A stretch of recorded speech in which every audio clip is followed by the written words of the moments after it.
Assalamualaikum warahmatullahi wabarakatuh. Ya, selamat sore Medan. Ya. Bertemu lagi kembali bersama saya Arya Narko ya, dan rekan seperjuangan saya tentunya Gus Dir dalam segmen Selamat Sore Medan. Ini kali ini ada berita yang sangat hot, hot sekali, dan menjadi lebih pedas kayaknya Bang. Ini bukan sekedar cabai lombok ya. Ini lebih tingkat pedasnya ini lebih tinggi karena ini menyangkut dugaan perjinahan. Perselingkuhan, perjinahan karena lebih, sudah terjadi. Oh, udah levelnya sudah lebih tinggi lagi ya. Makanya dilaporkan dengan delik aduan perjinahan. Sudah dilaporkan dengan delik aduan perjinahan di Polrestabes Medan. Mungkin bisa Bang bacakan ini melibatkan seorang oknum pejabat. Bukan seorang ya, dua orang oknum pejabat. Satu pejabat dari pemerintah kota Tanjung Balai. Inisialnya ARM alias MUI, bukan Majelis Ulama Indonesia, bukan. MUI panggilannya. Dan seorang lagi oknum ASN juga yang berprofesi sebagai ibu camat. Ibu camat, inisialnya DP. Jadi antara DP dan Pak ARM ini terindikasi punya hubungan asmara sehingga digerebek kemarin oleh istri sahnya Pak ARM, bernama Ibu CB. Dan Ibu CB ini pejabat juga Ibu CB ini ya. Dan pejabatnya apa ya? Anggota dewan legislatif di di Kota Madya Tanjung Balai. Jadi sama-sama suaminya dari pemerintahannya, dia di istrinya di DPRD. Harusnya bisa jadi klop ini ya. Pasangan yang serasi. Ya, sempurna ya. Tapi ternyata seperti ini. Mungkin ada yang kurang lah biasa kan. Apanya yang kurang? Bumbu-bumbu masaknya gitu mungkin. Bumbunya ya, kurang pahit atau kurang manis atau kurang asam asin ya. Jadi Pak ARM coba pilih Bu apa kan DP gitu. Oh Bu DP ini bumbunya ada lebih gitu kan. Iya itu. Ya.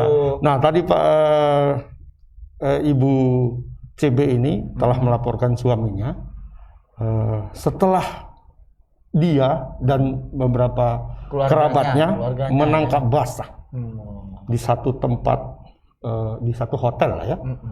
Infonya di satu hotel. Kita belum tahu soal info ini di mana di penggerebekan itu, tapi di satu tempat di Kota Medan. Dan kemudian dilaporkan ke Polrestabes Medan. Dan Bu DP juga melaporkan, melaporkan. Bu DP yang Bu Camat tadi, yang dituding sebagai pelakor, ya kan? Dia ikut melaporkan ke Polrestabes. Apanya? Karena dia merasa dianiaya oleh keluarganya Ibu CB. Oke, preman di sana. Iya. Dicakar. Iya. Jadi Ibu CB ini ditampoli gini sama kakaknya Ibu CB, namanya itu inisialnya MJ ya. MJ ini oknum jaksa. Jaksa Kejati Sumut. Ini kok pejabat semua ini? Ini melibatkan pejabat. Kasus ini sangat seru. Sehingga menjadi perhatian. Dengar ini yang Ibu CB dan tadi siapa? Bapak jaksa itu? Bapak jaksa MJ. Ini punya masih kekerabatan dengan mantan wali kota Tanjung Balai. Iya, ini seru sekali. Bapak apa? Bapak Sarial. Kalau ini nggak perlu kita apa ya? Nggak perlu kita inisialkan ya. Kan sudah Bapak Sarial. Bapak Sarial. Iya. Jadi ini ada Bang video. Kita lihat dulu videonya dulu kita lihat.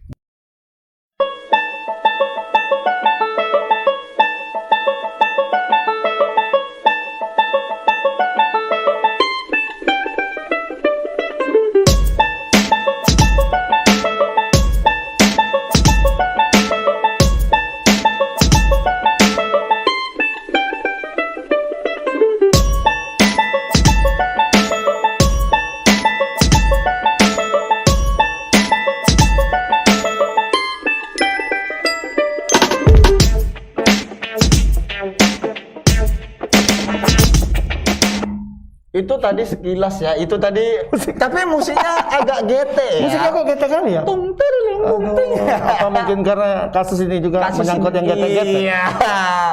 Gete-gete dan gesek-gesek. Itu tadi videonya, saya ceritakan sedikit. Video itu diambil oleh reporter kita yang berada di Tanjung Balai. Jadi ketika kasus ini mencuat, Bapak ARM yang merupakan pejabat di Pemko Tanjung Balai itu memilih tidak masuk kantor, begitu Bang. Setelah ada ribut-ribut dia tidak masuk kantor. Mungkin males lah ini, pasti udah males atau malu? 11-12 itu. 11-12 ya. Males dan malu gitu kan. Dia males itu karena merasa malu gitu. Iya. Ini ada reporter kita juga. Ya, ada reporter kita di Polrestabes Medan ya, karena dari Polresta karena tadi gitu. laporannya duluan ke sana. Iya. Ada Goklas di sana, Goklas Wiseli. Halo Goklas. Ya, halo, selamat sore Bang Aray dan Bang Agus. Ya, selamat sore Goklas. Iya. Ya, silakan Goklas diceritakan bagaimana perjalanan kasus ini, karena informasinya antara CB, istri dari ARM, itu melaporkan suami dan pelakor ke Polrestabes Medan. Sementara pelakor kabarnya juga melapor ke Polrestabes Medan. Ayo, silakan diceritakan. Nah, iya, jadi dari hasil konfirmasi dengan PLT Kasatreskrim Polrestabes Medan, itu Kompol Raffles, dia menjelaskan bahwa pada hari Minggu tanggal 10 bulan 10 2021 ia menerima laporan dari si CB yang dimana si CB datang bersama dengan keluarganya beserta juga suaminya yakni ARM dan juga selingkuhannya yakni DP.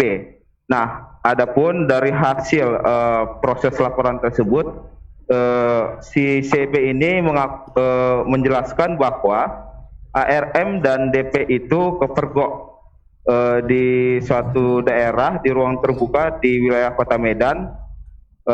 Mereka dua tertangkap basah bermesraan. Lalu pada saat itu si CB mengecek handphone dari suaminya tersebut dan didapati di situ ada pesan antara ARM dan DP yang dimana pesan tersebut menjadi informasi bahwa ARM dan DP itu berhubungan suami istri di suatu hotel yang ada di wilayah Jakarta.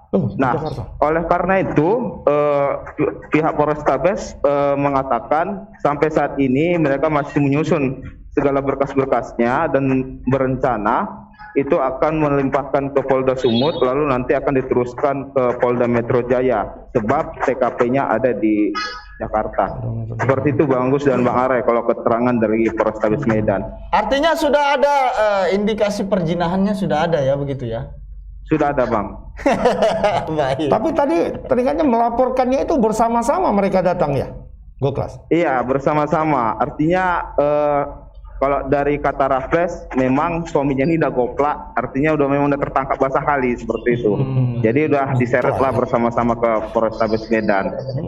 Namun kalau dari Polda Sumut, dari Hadi Humas, dia juga membenarkan ada pejabat dari Pemko Tebing Tinggi, itulah suami dari si CB ARM, itu sedang ditangani Satreskrim Polrestabes Medan terkait kasus perselingkuhan. Namun sampai saat ini itu masih didalami penyidik Polrestabes Medan karena ARM dan DP itu dipergok rupanya di dalam mobil di dekat salah satu hotel di Kota Medan di daerah Jalan Jamin Ginting. Seperti itu Bang Agus dan Marai. Ya, dekat rumahnya. Oh, berarti di dekat-dekat dekat apa ya, Kompleks Citra Garden ya. Ya, itu keterangan dari Hadi. Oh, tidak masuk ke hotelnya berarti Goklas ya? Ya, di dalam mobil. Mau pulang ini, mau pulang ceritanya. Mau pulang. Nganter pulang si Bu DP karena katanya rumahnya di situ. Gitu. Tapi nggak tahu lah ya, apakah mau singgah dulu ke hotel atau apa gitu kan? Ya maksudnya biar bisa leluasa ngobrol berdua gitu. Ngobrol. Ya habis ngobrol ya terserah. Baik Goklas, terima kasih banyak. Teringatnya itu si ibu apa tadi ya, CB ya? CB itu melaporkan balik itu atas DP. Siapa? Ibu DP. Oh iya. Pelapor. Pelapornya. Iya. Itu apakah memang ikut melaporkan balik dari pihak pelapor? Nah, berdasarkan informasi yang beredar memang demikian, tapi hal itu belum dikonfirmasi ataupun belum dibenarkan oleh pihak Polrestabes Medan, karena sampai saat ini kita masih coba untuk mengkonfirmasi dari Raffles, Bang. Oke. Baik, Doklas, terima kasih atas laporannya yang menarik. Kita tunggu ini kelanjutannya bagaimana laporan saling lapor ini saling ya. lapor, iya. Kasus perzinahan ya kan. Ya, saya harus tegas menyebut perzinahan karena sudah terjadi ya kan berdasarkan laporan dan keterangan polisi tentunya Ini begitu ya. affair kalangan elit ini ya. Karena ini melibatkan sekumpulan pejabat di mana ada yang dilaporkan sebagai pelakor ini berstatus sebagai camat. Kemudian Bu Camat melaporkan orang yang menganiaya dia yang adalah profesinya adalah jaksa dan anggota dewan. Dan ada 2 polisi yang disebut-sebut Polisi juga ada. ikut menyaksikan dia dianiaya. Jadi ada 2 polisi berpangkat kompol, yang satu tugas di Polda, satu di Langkat. Kompol ya, ini menarik. Ya, barangkali Goklas nanti bisa di follow up dan di-update seperti apa perjalanan kasusnya di Polrestabes Medan. Terima kasih Goklas. Selamat sore, selamat bertugas kembali. Oke, terima kasih Bang Arya dan Agus. Itu tadi laporan Goklas ya. Jadi kompleks ya. Kompleks dan cukup menarik. Makanya tadi dari awal kita sebutkan ini kasus yang hot. Wah. Ada geli-gelinya dan ada memang geli ini. Iya. Ini kasus memang geli. Kalau enggak ini mereka kan. Iya, geli-geli sedap lah ya. Itu tadi dan di Tanjung Balai sendiri informasinya juga kabar ini sudah mulai santer, Pak. Sudah mulai ada kasak kusuk. Sudah santer terdengar karena kan Bapak ini termasuk pejabat ya, Pak ARM ini. Iya. Kepala badan apa gitu ya, BPKA apa gitu. Ya, di sisi lainnya ini kan melibatkan tanda kutip orang-orang besar di Tanjung Balai. Iya dong, Bang. Iyalah. Keluarganya Pak mantan, bukan mantan, belum mantan, sudah. masih nonaktif ya. Nonaktif. nonaktif. Iya, masih Bapak Wali Kota nonaktif. Makanya langsung sekarang sedang melejit gitu ya. Di Tanjung Balai sedang terjadi, sedang ramai dibicarakan di mana-mana. Bahasa mamak-mamaknya sekarang ini kasus perzinahan ini sedang dipergunjingkan gitu ya. Wah, karena ini cukup seksi, tapi ya namanya. Yang kasak kusuk udah ada tadi? Udah. Hah? Udah ada yang kasak kusuk? Udah ada tadi ya. Sempat ada yang kontak-kontak kita ya kan. Oke, saya bilang baik, ya kan kita terima apanya. Ini ada juga laporan dari teman kita ya dari Tanjung Balai. Di Tanjung Balai ada Alif Al-Qadri. Halo, selamat sore, Alif. Ya, selamat sore Bang Arai, Bang Agus. Ya. Selamat sore Medan. Ini kan ARM ini disebut sebagai pejabat di Pemko Tanjung Balai. Kemudian istrinya CB juga anggota dewan. Dan disebutkan juga anggota dewan Bu CB ini katanya menjadi anggota dewan yang termuda. Ya, itu seperti apa, Lip? Tadi, Lip, berangkat dari tadi Alif katanya sempat pergi ke kantornya Pak ARM untuk mengecek beliau. Itu seperti apa, Lip? Hendak mengkonfirmasi. Iya. Ya, bagaimana, Lip? Iya, terima kasih Bang Arai dan Bang Agus. Tadi pagi kami ke ruangan ARM. Bahwasanya di ruangan itu tidak ditemukan Bang ARM ini, Bang. Berdasarkan keterangan dari salah satu staf, dia mengatakan ARM ini sedang tugas di luar, Bang. Tugas di luar untuk mengikuti wali kota ke Solo, seperti itu Bang katanya. Ke Solo ya. Oh, Pak PJ ya, Pak PJ wali kota ya. Iya. Informasinya kapan ya berangkat Pak ARM ini bersama Pak PJ? Nah, itu Bang, tadi simpang siurnya di sini. Dia ada yang mengatakan hari ini, ada juga yang mengatakan hari Senin, Bang. Namun saat saya konfirmasi yang ke Sekda mengaku tidak ingin memberikan keterangan karena saat ini dia sedang dalam perjalanan, Bang, menuju kota Tanjung Balai. Seperti itu, Bang, kira-kira. Berarti informasinya beliau sedang ikut Pak PLT ya ke Solo katanya tugas tugas dinas. Tapi ini cukup singkat juga waktunya Bapak ini ya. Minggu dini hari digerebek berzina ya kan. Kemudian Senin katanya berangkat. Terus hari ini dalam perjalanan pulang, apakah dia pulang dari rumah keluarga di sini itu belum jelas ya, Lip?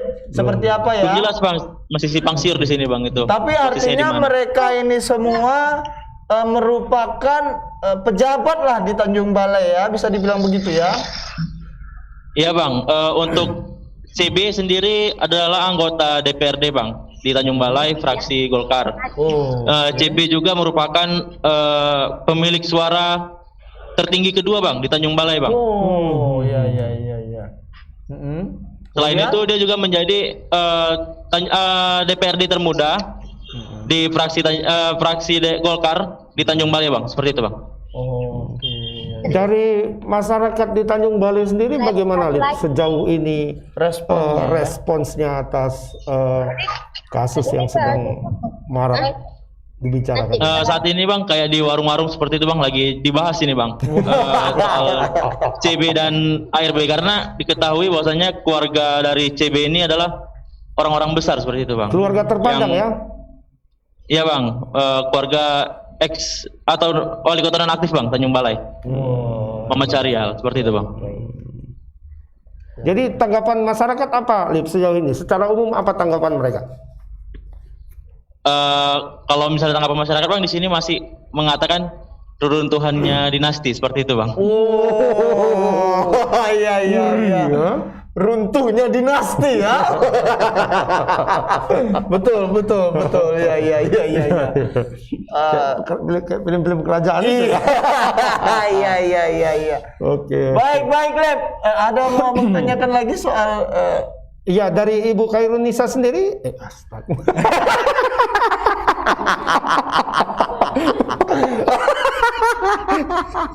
Ibu CB, sorry Lip. Ibu CB sendiri apakah sudah ada tanggapan, Lip? Untuk sampai saat ini Bang, tanggapan dari WhatsApp belum Bang. Namun tadi beberapa orang terdekatnya saya coba hubungi Bang. Mereka mengatakan saat ini CB ingin menenangkan diri dulu Bang, dan tidak di Pasar Tanjung Balai Bang. Iya. Dan tidak tahu di mana kondisinya sekarang ini. Oh, Itu Bang. berarti ingin menenangkan diri ya dari pergunjingan duniawi ini ya. Iya, betul. Baik, Lip, terima kasih banyak. Barangkali nanti bisa diupdate informasinya menyangkut juga konfirmasi langsung dengan Bapak Marpau ARM maaf ya ARM maksud saya. Kalau maaf ya, dengan Bapak ARM mungkin nanti bisa dicari beliau, dikonfirmasi lebih jelasnya seperti apa. Terima kasih Lip. Selamat sore, Siap, selamat Bang. bertugas kembali. Terima kasih Bang, selamat sore. Sore, Lip. Wah itu Bang. Kita dua-dua ke depan. Silap itu kan Silap ya. Karena mau silap tadi dibilang dari Alif tadi kan disampaikan keruntuhan semua dinasti. Iya. Nah, kita pun jadi agak ini kan. Iya, betul. Sehingga akhirnya ke pasar. Menyebut nama. Tapi tadi beliau ingin menenangkan diri. Iyalah Bang. Kalau kasus-kasus kayak gini kan memang menenangkan diri, iya kan. Tapi memang apa ya? Biasa sejumlah pejabat memang kasusnya ini nggak jauh-jauh dari masalah skandal asmara ya. Kalau nggak asmara, narkoba ya kan. Korupsi. Iya, korupsi. Itu memang yang berusaha ya. Itu ya. Iya.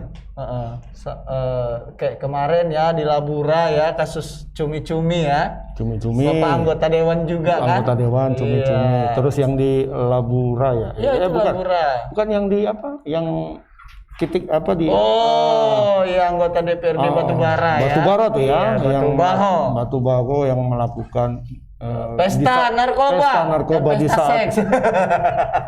Itu sudah sempat kejadian nggak seksnya? Ya kalau udah cantik kan. Iya. Ini cukup menarik ya. Jadi kasus dugaan perselingkuhan dan perzinahan ini melibatkan banyak, bukan banyak, saya bilang sejumlah lingkaran pejabat lah. Iya, lingkaran pejabat karena memang Ibu CB ini adalah anggota dewan, kemudian juga adiknya wali kota nonaktif Tanjung Balai ya kan, Bapak Syarial ya kan. Kemudian itu ARM ya. Iya, kemudian pejabat juga. Suaminya itu ARM, kepala bagian ya, terus kemudian juga dalam kasus ini kakaknya Ibu CB itu MJ yang seorang jaksa juga disebut-sebut dalam kasus ini karena dilaporkan oleh si pelakor melakukan penganiayaan. Waduh ini. Nah ini pelakornya sendiri tadi kita belum bahas lebih jauh. Ini dia di mana ini jadi camatnya? Dia di Aceh Utara begitu, camat di Aceh Utara. Jauh juga main-main Pak ARM ini ya? Dari Tanjung. Enggak, jadi mereka ini menurut pengakuan ibu camat yang menjadi pelakor, mereka ini sempat bertemu dalam satu momentum di Jakarta begitu. Mungkin Cinlok. Iya bisa jadi. Kan biasa mungkin dari beberapa daerah dipanggil atau studi banding atau segala macamnya begitu kan. Jumpa di Jakarta begitu kan. Mungkin ada bumbu-bumbu yang agak lebih kan dari Bu camat sehingga Pak ARM pun kelepek. Ya kan. Kalau ibarat durian ini lebih pahit sedikit lah. Iya, agak pelat dia. Dan terjadilah hubungan ya kan, hubungan yang diinginkan. Iya, hubungan yang diinginkan ya oleh mereka berdua. Iya, dan tidak diinginkan oleh Ibu CB. Iya betul. Ibu CB kan tidak menginginkan itu, tapi yang Pak ARM dan Ibu DP menginginkan itu. Dalam keterangannya polisi tadi Polrestabes Medan menyebutkan ada menemukan bukti-bukti percakapan SMS, bahwasannya mereka berdua sudah pernah melakukan hubungan badan, dan itu tadi yang disebutkan. Berarti diceritakan di situ. Iya. Di apa itu? Ya mungkin kita cumi-cumi juga lah ya. Ya mungkin kita main di sini ya. mungkin. Karena kan polisi bagaimana bisa tahu detail kan gitu. Iya, pasti tentu ada bahasa-bahasa yang menjurus ke ajakan-ajakan atau bahasa-bahasa ya enak-enak lah gitu ya. Itu berita yang pertama. Kita akan lanjut ke berita yang kedua, tapi sebelum itu saya izin buka masker Bang karena dari tadi naik turun. Dan buat sesak. Saya izin netizen ya. Saya juga lah. Jadi lanjut ke berita kedua ini juga tak kalah seru memang sebenarnya, dan kita merasa prihatin juga lah. Prihatin lah saya kalau bilangnya. Ini ada kasus penggerebekan narkoba di salah satu kampus ya, di USU lah ya. USU, Universitas Sumatera Utara. Mungkin Abang bisa jelaskan bagaimana. Ini kasusnya sebenarnya terjadi pada Minggu dini hari, Sabtu menjelang tengah malam atau ya katakanlah Minggu dini hari itu puluhan orang, itu sebagian besar diantara ini mahasiswa USU, juga ada mahasiswa luar, juga ada orang swasta, luar, orang umum yang ditangkap oleh BNN ya. BNN disebut sedang mengkonsumsi narkotika, ada jenis sabu, ada jenis ganja. Oh, sabunya ada ya? Ada sabunya, tapi lebih banyak ganja katanya. Nah, itu kasus ini sudah ditangani oleh polisi, oleh BNN, dan sudah diekspos kemarin. Tapi terus bergulir. Kasus ini terus bergulir, terutama dari pihak kampusnya sendiri melakukan dari USU dari Bapak Rektor tadi melakukan memberikan penjelasan bahwa terkait kasus ini dan apa tindakan mereka ke depan. Nah, salah satunya adalah pembatasan waktu. Nah, jadi di USU nanti setelah kasus ini gara-gara narkoba ini, USU itu nantinya akan ada jam malam. Oh, jam malam. Jadi berarti setelah jam berapa mahasiswa dibatasi. Ya? Jadi tidak bisa lagi mahasiswa tidur di kampus, barangkali begitu. Begitu. Nah, detailnya nanti bagaimana implementasinya itu mungkin pihak USU yang tahu, tapi secara umum tadi disampaikan oleh Bapak Rektor, Bapak Muryanto ya.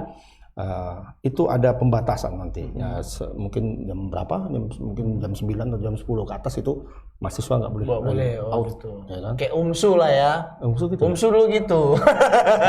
Sekarang gitu juga, memang dari dulu gitu. Malah nggak boleh kami maaf ya. Nah, UMSU ya? Alumni. Ya.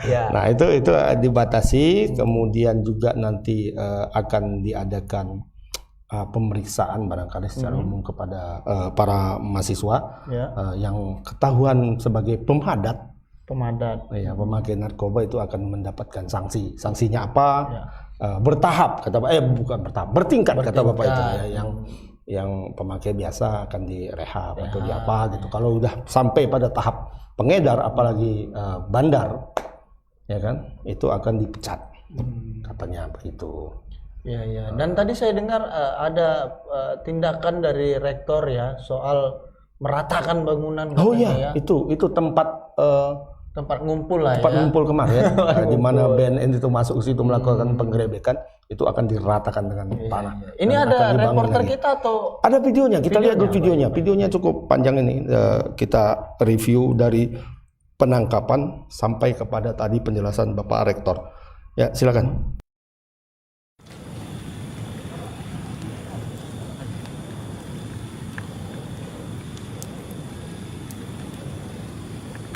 Pak, foto video Pak tadi? Ya. Foto video punya. Ya, beda. Ada. Sama itu dong. Tapi mana? Mana BB-nya? Yang lembut. Kalau mau lembut atau main kasar? Ini secret bang. Hah? Secret bang. Apa secret? Sekretariat Guma Pala bang. Terus? Ini rumahnya apa Guma Pala dulu? Yang aku tanya di mana BB-nya? Bukan aku tanya kau siapa? Enggak ada bang. Kalau ada? Bibi siapa ini bang? Kalau ada? Bibi siapa? Enggak ada. Kalau ada? Tahu apa bang? Kau mau lembut apa mau keras? Aku nggak tahu apa bang. Jangan dia bang. Kalau nggak tahu kau keringatan. Aku nengok dengar panik tadi kan. Ada apa aku pikir kan? Dia punya nih. Ya. Oh jangan ini. Nggak punya saya itu Pak. Ini? Udah Bang, kok Bang? Udah. Ini? Kenapa ada yang keberatan di borgol? Enggak kendorin dikit. Hah? Kendorin. Ini tas tadi diperiksa. Ada barang bukti situ. Belum. Bisa pak? Iya. Hah? Bisa pak. Kau tuang aja. Apa itu? Ini mic sama ulos perangkat recording. Oh. Tuang aja Mas. Ini kita rapikan lagi. Ya. Jangan sampai ada yang hilang, jangan sampai ada yang jatuh dah. Rapiin lagi. Pemakai Enggak pak. Ada setting ini. sabu, Enggak. ganja. Enggak. Saya tadi di depan nengok bapak masuk, pas saya mau pulang. Tadi baru selesai recording pak. Yang dari keputus. Oke. Yang mana? Oh, kampus apa? Saya pak. Etnomusikologi pak. Etno. Iya pak. Iya, biarkan aja.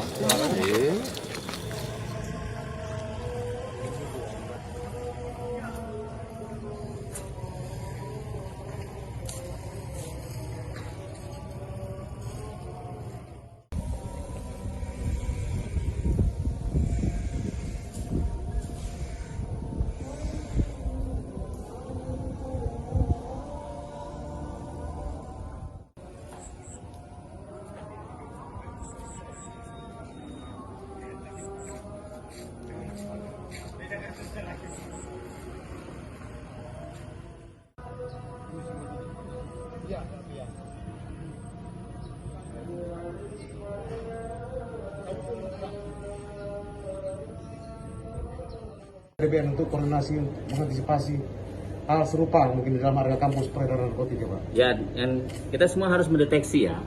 Jadi ini kan juga ada pengaduan masyarakat, terus juga ada pemantauan dari security kita, dari dosen kita. Nanti kita untuk melakukan pembinaannya itu harus kita undang BNN. Jadi kalau enggak nanti kita sulit. Ini akan kita buat formulanya di sama BNN untuk menjaga agar mengurangi atau mencegah tidak masuk ke kampus lagi. Artinya sebelumnya kejadian yang pertama itu belum ada sinkronisasi untuk pengawasan lebih selektif sehingga tidak terjadi lagi penggunaan narkoba di dalam area kampus Sumatera Utara ini sendiri, Pak. Kejadian yang pertama itu kan mantan alumni kan, alumni itu, Pak. Alumni dan ada beberapa orang juga mahasiswa. Saya kira ada, tapi motifnya tadi itu beda-beda dia. Tiap ganti motif, tiap tahun ganti motif. Nah BNN pun kan menjelaskan kemarin itu kan juga banyak motif-motif yang berubah. Modusnya itu berubah. Yang kita hadapi ini mahasiswa kita sendiri, itu masalahnya. Yang dicegah supaya jangan chaos lah ya, Pak. Iya, itu aja. Berarti kemauan kampus sendiri Pak untuk menangkap mahasiswa ya Pak yang mengedarkan narkoba. Iya. Yang mengedar narkoba dan memakai kita rehabilitasi. Itu kewajiban kita kan. Biar kampus sehat dari narkoba. Artinya sudah seberapa sering Pak? Artinya sudah seberapa sering? Nah itu tadi Bang video keterangan dari rektor dan juga apa bahasanya penertiban ya bangunan yang jadi tempat nongkrong begitu ya. Ini tadi ada juga reporter kita ya.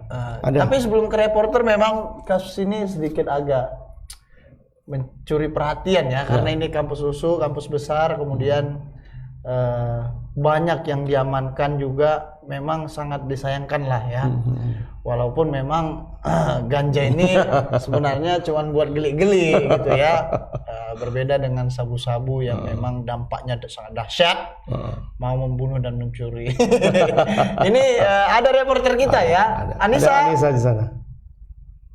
Halo Anissa. Halo, selamat sore Bang Arai dan Bang Agus. Selamat sore. Ya, silakan dilaporkan tadi seperti apa hasil wawancara dengan pihak rektorat USU, kemudian apa rencana rektorat USU ke depan menyangkut persoalan ini. Silakan. Baik Bang, tadi hasil wawancara dengan pihak USU, rektor yaitu pihak rektor USU mengatakan bahwa saat ini baru ada 19 nama yang dipegang oleh pihak kampus dari pihak BNN Bang. 19 itu yang udah termasuk positif narkoba dengan tes urinnya tadi malam.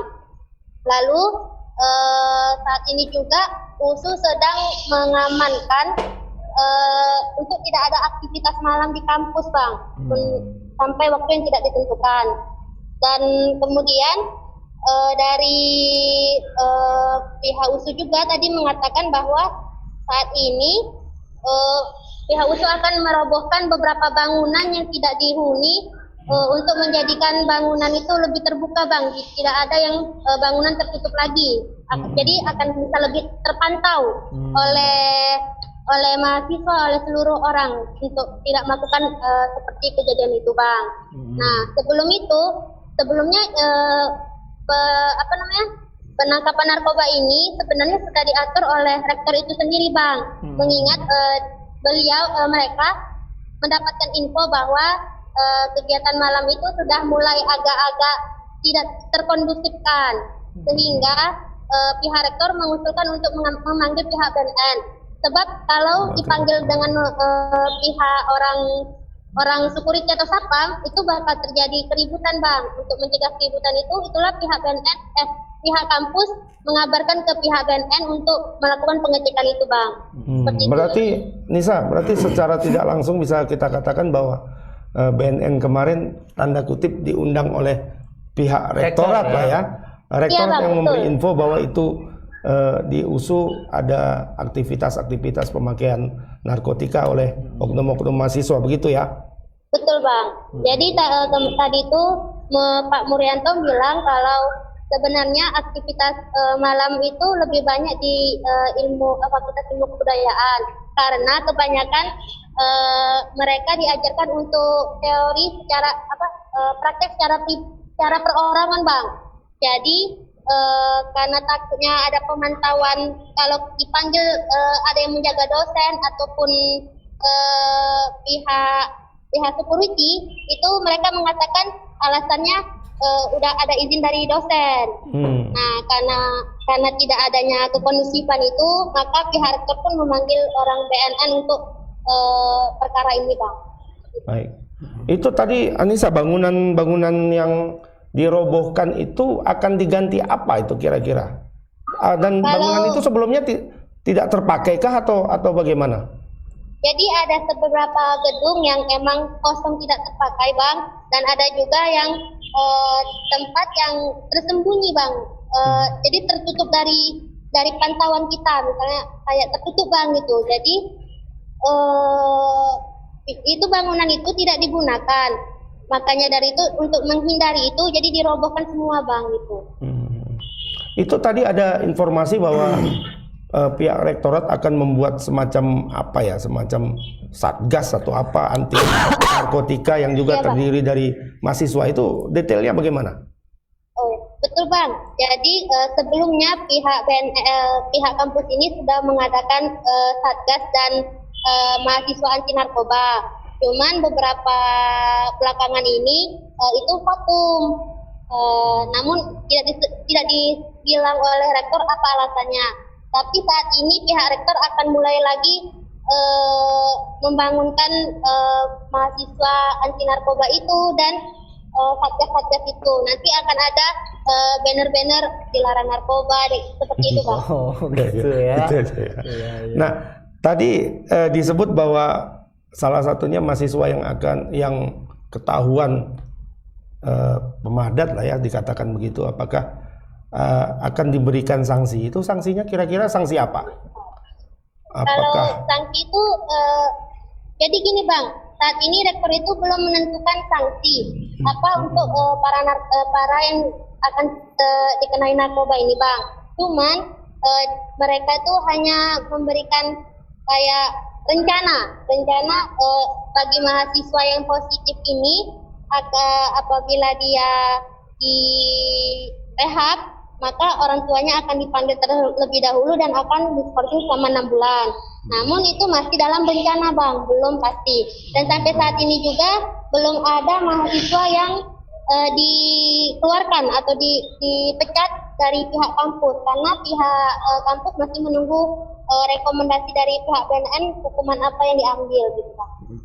Ini menyangkut masalah penggerebekan ini, Nisa. Apakah tadi sempat ditanyakan, jadi ada beredar isu di luar sana menyangkut penggerebekan ini, bahwasannya sebelumnya ada terjadi konflik antara mahasiswa dengan pihak rektorat, menyangkut misalnya persoalan-persoalan kampus yang kemudian dikritisi mahasiswa, kemudian karena merasa terganggu dengan kritikan-kritikan mahasiswa, kemudian rektorat mencari cara yang akhirnya berujung pada penggerebekan. Apakah ada tadi pertanyaan menyangkut itu?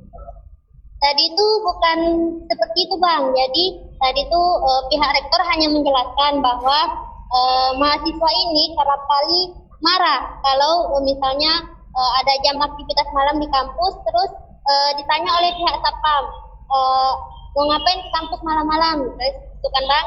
Nah, terus pihak mahasiswa ini langsung rasa tidak tenang. Makanya dari situ muncul kecurigaannya, dimulai dari situ, Bang. Jadi karena itu pihak rektor pun mengambil tindakan tegas untuk memanggil pihak BNN ini, Bang. Seperti itu.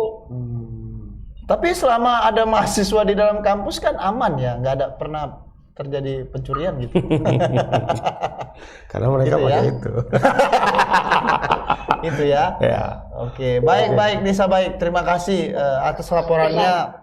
Barangkali nanti bisa ditanyakan lagi lebih lanjut mengenai isu-isu yang beredar di luar. Ya. Karena ada juga permintaan dari beberapa orang lah ya menyangkut misalnya kalau misalnya rektor memang ingin memberantas narkoba, kenapa hanya sebatas mahasiswa? Kenapa tidak sampai ke level dekan, dosen yang juga sama-sama ikut misalnya melakukan tes urin? Barangkali bisa kalau punya biaya lebih bisa dites rambut ya kan? Karena tes rambut itu tidak bisa berbohong. Iya, ya kan, siapapun bisa pasti menahun, ya? Iya, bisa akan terbukti. Ya nggak cuma mahasiswa tapi juga satpam juga harus jangan jangan pula nanti di satu sisi satpam ini berantas narkoba tapi ternyata satpamnya nyabut kan? Nah, ini juga harus fair sebenarnya begitu. Iya. Barangkali itu nanti bisa ditanyakan ke pihak rektorat itu begitu. Terima kasih Nisa. Selamat bertugas, selamat sore. Wah, ini kasus narkoba. Iya, sebetulnya isu apa ya? Bukan isu baru. Bukan isu baru. Makanya saya sebenarnya terkait kasus di USU ini sedikit agak bertanya-tanya, Bang. Jadi sebelum penggerebekan memang ada informasi-informasi yang beredar menyangkut masalah mahasiswa dengan pihak rektorat lah kita bilang begitu ya kan, walaupun ini belum terkonfirmasi langsung baik dengan rektornya sendiri begitu, walaupun tadi kata rektornya alasannya karena mahasiswa dilarang melakukan aktivitas malam. Nah, kalau hanya alasannya mahasiswa dilarang melakukan aktivitas malam kemudian mereka marah, saya rasa terlalu kecil lah. Kemudian kenapa istilahnya mahasiswa tidak boleh berkegiatan di malam hari? Kan ini bukan sekolah begitu ya, karena sebenarnya dari dulu sih ya. Aku kan memang bukan orang USU sih ya. Bukan orang saya USU. juga bukan orang USU. Tapi kan kita sering main-main di USU dulu. Ketika malam hari.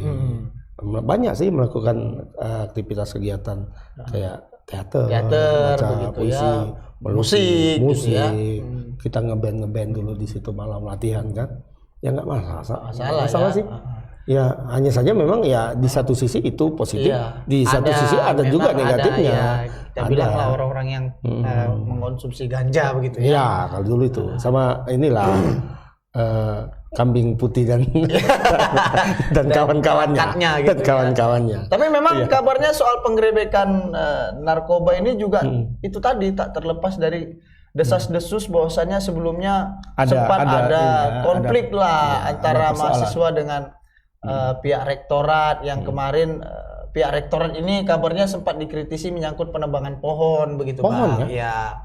Penebangan pohon dan menurut informasi penebangan pohon ini memang alasannya karena ingin ada pembangunan begitu. Nah, jadi mahasiswa tidak sepakat dengan adanya penebangan pohon itu karena mereka yang menanam kemudian ditebang begitu saja dengan alasan pembangunan.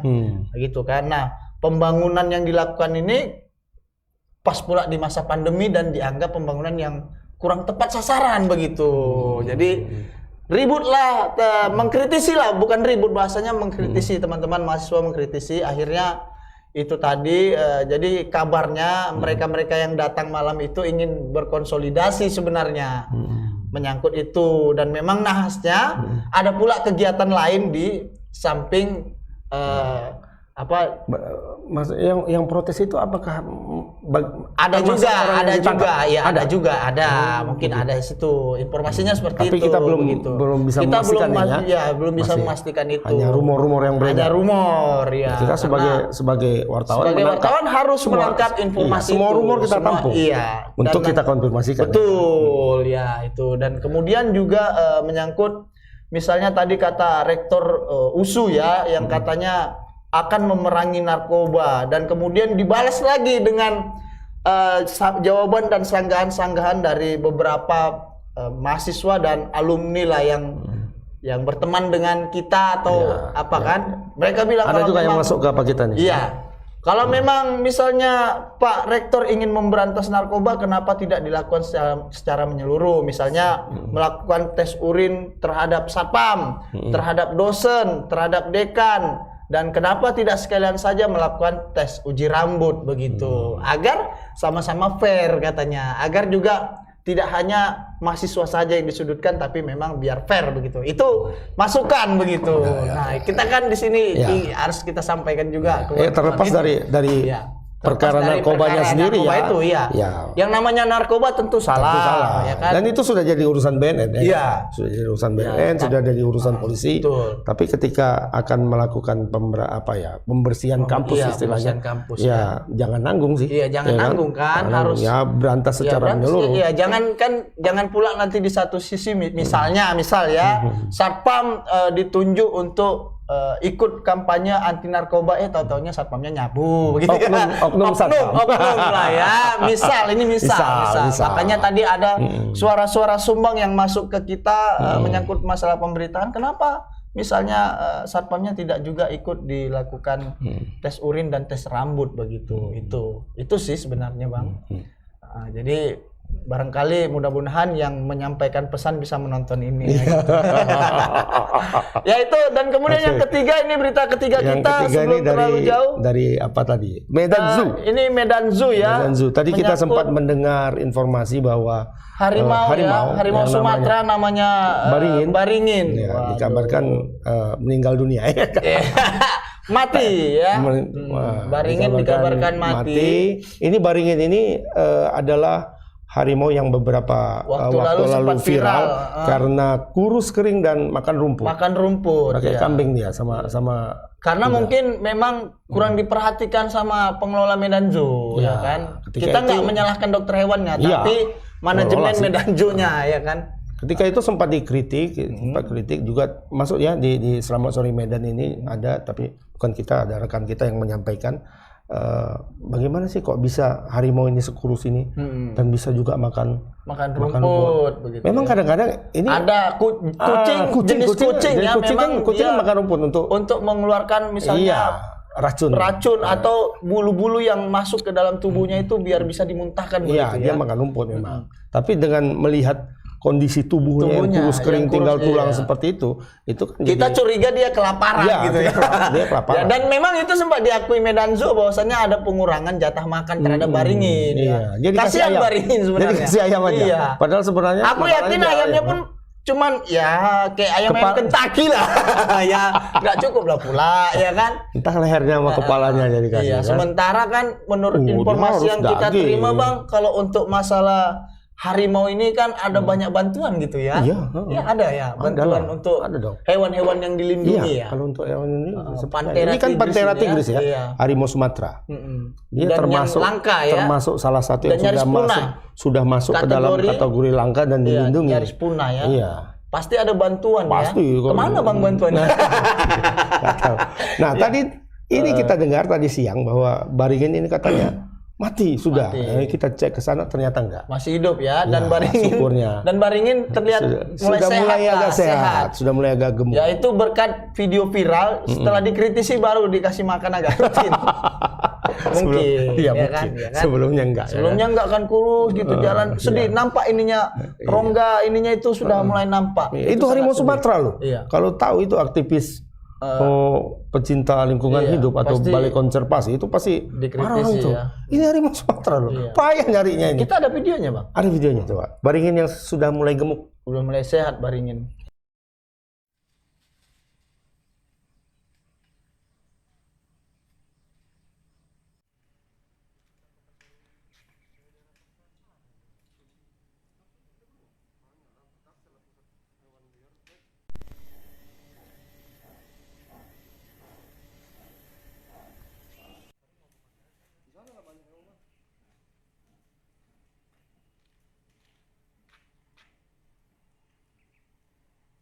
Ya, alhamdulillah sudah membaik ya, sudah lebih baik, sudah memang kalau gejala-gejala sakit apa itu sudah tidak ada memang.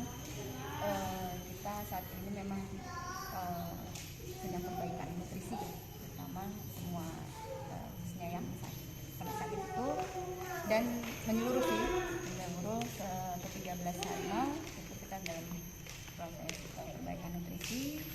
Kita juga terakhir kali kita sudah memberikan obat cacing rutin, juga sudah pemeriksaan darah, semuanya juga sudah kita laporkan ke BKSDA juga sudah. Itu tadi ya, itu Bang video Baringin yang sudah mulai sedikit nampak berisi lah ya. Iya. Mungkin juga makannya juga teratur dan udah mulai agak serem makan ya. daging sapi kayaknya. Iya. Mukanya agak serem. Mulai nampak ada apa istilahnya aura ya betul. Kalau kemarin itu kan aura harimaunya sudah mulai. Iya, kalau kemarin itu kan kayak betul kucing sakit gitu. Nampak dia tuh kuyuh gitu jalannya gitu kan. Dia udah mulai agak garang. Kayak apalah kemarin tuh kayak maling digebuki masa itu kan ini kan gitu kan. Sekarang udah nampak mulai nampak begitu wujud harimaunya itu kan. Iya. Kita pun senang nengoknya dia sehat kan. Yang penting jangan dekat. Iya. Jangan pula tangan masuk gini kan, itu lewat nanti tangan gitu kan. Dan kemudian juga kalau memang misalnya ada dana-dana bantuan yang memang untuk makanan hewan-hewan ya seperti Baringin atau untuk semua hewan ya jangan pula apa gitu kan. Nah, kadang kan mau gitu silap. Gitu. Silap terselip gitu kan. Kan mau gitu Bang. Iya. Silap aku. Selalu gitu, gitu memang. Iya kan? Yang terselip itu selalu silap. Silap gitu kan. Tapi silapnya selipnya pun banyak gitu. Itu bukan silap namanya. Apa? Niat. Itu kalau itu niat itu. Niat ya. Kalau selip itu kan sedikit aja dia pucuk aja kan. Tapi udah sampai ke dalam itu tidak silap lagi. Ada niat.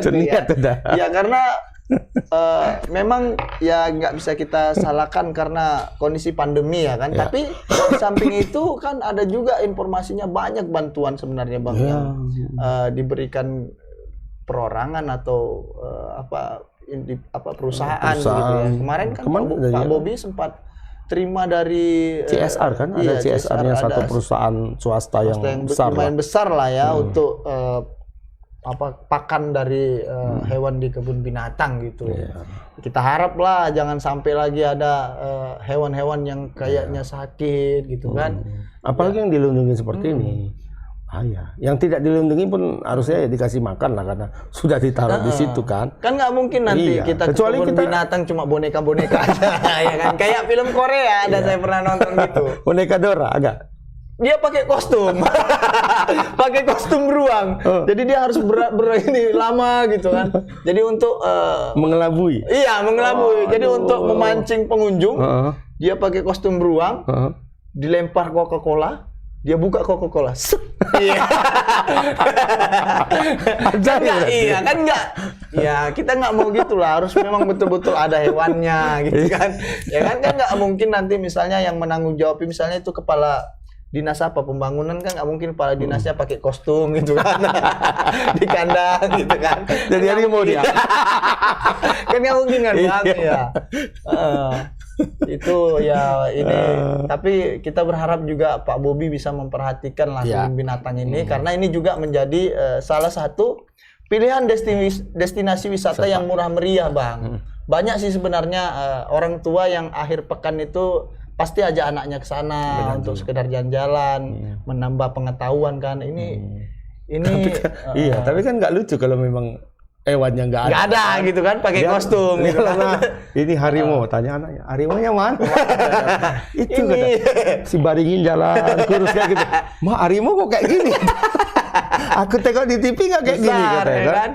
Iya, harimaunya belum makan. Iya, kan nggak lucu ya. Iya.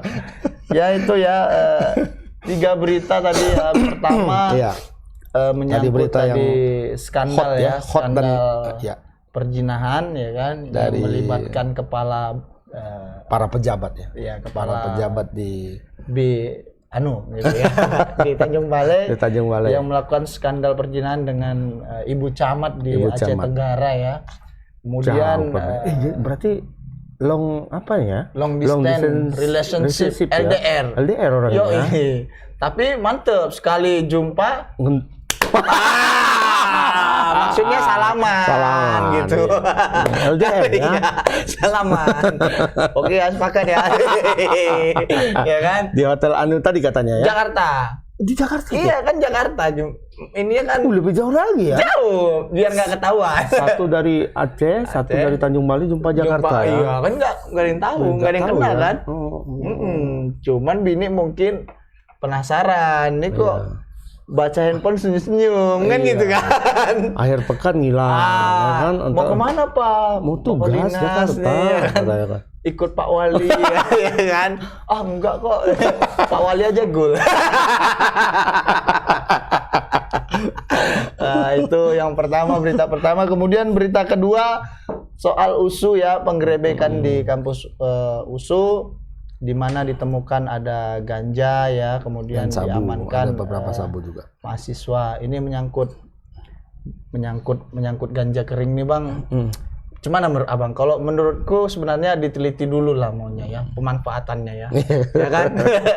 Ya, kita bukan apa sih karena dari dulu juga punya punya story lah, khususnya di Aceh ya, menyangkut pemanfaatan ganja kering ini. Kalau di Aceh itu ini apa namanya? Bumbu masak. Bumbu masak kan begitu. Kita nggak tahu ini siapa makhluk yang membuat ganja itu jadi apakah itu mafia farmasi ya kan yang tidak ingin disaingi ya. Maksudnya tapi di beberapa daerah dia sudah. Di beberapa negara, Bang. Iya, beberapa negara sudah legal, tapi dalam catatan tanda kutip legalnya itu mungkin untuk medis, untuk begitu medis. ya. Untuk ada medis. Juga yang untuk ada juga untuk ganja rekreasi ya. Iya, rekreasi. Dalam artian ada tempatnya begitu. Jangan, kadang orang Indonesia juga salah paham dengan legalisasi ganja yang dianggapnya kalau udah ganja legal itu bisa bergelek di angkot. Yang enggak gitu konsepnya. Itu enggak gitu konsepnya, ya kan? Udah legal katanya. Gimana kita bayangkan? Bergelek di angkot, ya kan? Yang enggak gitulah konsepnya, ya kan? Ya kan? Santing lah. Ya kan? Masuk sekolah bergelek, ya enggak gitu juga konsepnya. Ya ada batas usianya, usia berapa. Kalau di Belanda yang paling dekat di Belanda yang paling. Pengalaman Abang lah waktu di Belanda. Enggak ya? Ya, aku lihat ketika di Belanda itu dia di satu tempat khusus dan ketika membeli itu harus menunjukkan kalau kita KTP ya. KTP, kemudian KTP-nya berapa, umurnya berapa, sudah ada yang kena penyakit atau tidak kena penyakit, ada. Itu ada di ada ininya. Tapi kalau mau enjoy aja bisa. Bisa di sini gitu ya. Iya, nggak mungkin di dalam lokal di kelas enggak lah. Ya, dia di situ aja. Iya. Keluar dari situ tangkap. Ya Mike Tyson aja sekarang kan setelah berhenti bertinju jadi petani ganja. dia. Iya, petani ganja gitu. Artinya kita bukan maksudnya apa, kita berharap ini ada satu penelitian lah untuk itu sehingga ini bukan hanya diperang-perangi gitu aja, karena dia diperangi pun ya kan selama ini kan banyak gitu Bang, rilis-rilis misalnya petugas menemukan ladang dibabat, dibawa jalan barbut kan, bijinya jatuh, ya tunggu lagi gitu kan, memang itu nggak ada habisnya. Jadi bagaimana caranya hal yang terlarang ini bisa jadi uang gitu kan? Kalau di Indonesia itu apa ya? Dia termasuk kategori yang golongan A itu ya. Paling tinggi ya? Paling tinggi Bang, golongan A. Dia lebih apa dari kurta lah ya. Iya, maka padahal kalau orang beganja pun orang beganja ini kan kalau nengok plastik terbang pun dia ketawa gitu. Kecuali pakai sabu gitu ya. Kalau sabu ngerampok. Ya. Tapi harapan kita itu coba diteliti lah. Nanti kalau kita panjang kali ini kayaknya hostnya mendukung peredaran ganja katanya gitu kan. Kita hanya mendukung soal pemanfaatannya saja. Itu soal tadi itu menyangkut yang usu ya. Kemudian yang ketiga tadi ada Baringin, harimau Sumatera Utara yang Sumatera. Ya, harimau Sumatera. Tapi dia sekarang di Sumatera Utara gitu ya. Itu bisa jago ngeles nih katanya. Itu bisa ditanya tuh harimaunya dari mana? Iya, dari Sumatera Barat. Sumatera Barat atau ini? Atau dari Loser. Loser, iya betul. Kalau Sumatera Barat itu coba aja bahasa Minang. Bahasa Minang ya. Itu. Dari mana? Dari Siko. Iya. Kalau ini dari Sumatera Barat. Kalau nggak bisa berarti dari mana ya? Dari Loser sana. Ya, bahasa Aceh lah dia. Wabah katanya. Iya itu dari Mendeling pun ada ya, harimau Mendeling ya. Ada. Dari daerah Natal kayaknya. Iya, itu ada marganya itu. Ada. Harimau Tapanuli. Oh iya. Iya kan, harimau Tapanuli pun ada. Bola itu. Beda. Oke. Ya itu ketiga berita yang kami ulas hari ini. Terima kasih banyak buat para netizen yang sudah mengikuti dari awal sampai dengan akhir segmen Selamat Sore Medan. Kami akan bertemu kembali di hari Jumat ya Bang. Ini karena ada sedikit perombakan jadwal komposisi, perombakan komposisi. Iya, ada host baru ya. Walaupun terbilang pemain lama ya. Tua. Mulai jangan nanti tersinggung ya. Marah aja ya. Pemain lama lah kita bilang yang dipercaya untuk mengudara kembali menyampaikan dan menyajikan informasi. Itu saja yang bisa kami sampaikan. Lebih kurang kami mohon maaf kalau ada salah-salah kata, itu merupakan ketidaksengajaan yang mungkin sebagian walaupun ada yang kita sengaja. selalu ada yang kita sengaja. Iya. Ya Abang mau berpantun sebelum Oke, baik. Itu saja. Assalamualaikum warahmatullahi wabarakatuh. Selamat sore Medan. Assalamualaikum.